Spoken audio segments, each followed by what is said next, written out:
nandito po sa garden ko. Ayan, may ginawa ko dyan. Ayun, umpisa pa lang dyan. Naghanap ako ng kakao dyan, te. Nahanap ko yung kakao ko. Hinahanap ko. Ayan. Hanap ko. Hinahanap ko yung kakao. Hindi ko napansin. Nasa gilid lang pala. Kala ko kakao po to. Kung nakita ko puti, ibig sabihin koko, buko. Yung sa Tagalog,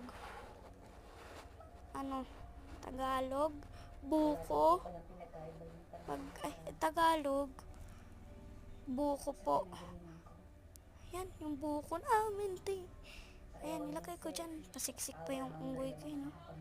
Ayan. Hindi ko na din nilagan yan, siyempre. Ang dami ko ng buko dyan, no? Naglag ako. Ayan, tinignan ka po kako kung maganda.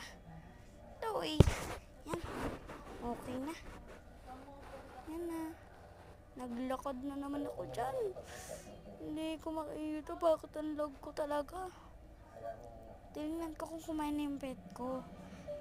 Hindi pa kumakain pala, kaya yan, kumuha ko prutas ko dyan. Anong tawag dyan? May tinawag ako dyan, eh.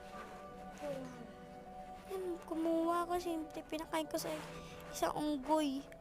Pero mo ba, ilan na unggoy na kakain ko? Isa lang, dalawa na yun. Pero ang gagawin ko, isa unggoy. Siyempre, isa lang talaga papakainin ko. Ang pinakamalakas talaga yung mababal ko. Nakakainis. Ate ko, natanggal ko yung pinakakainis talaga. Ang lag ko talaga dyan. Kung gusto niyo po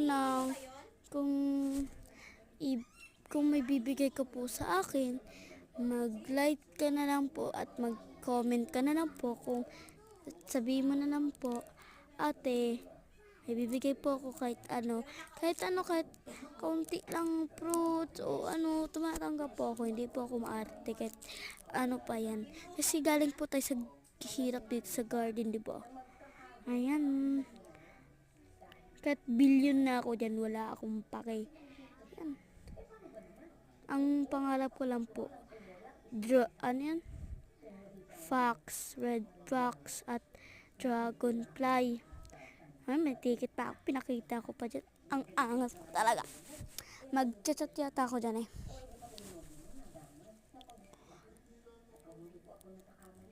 Ayun, nag-chat na ako dyan. Sabi ko, bye-bye. Sabi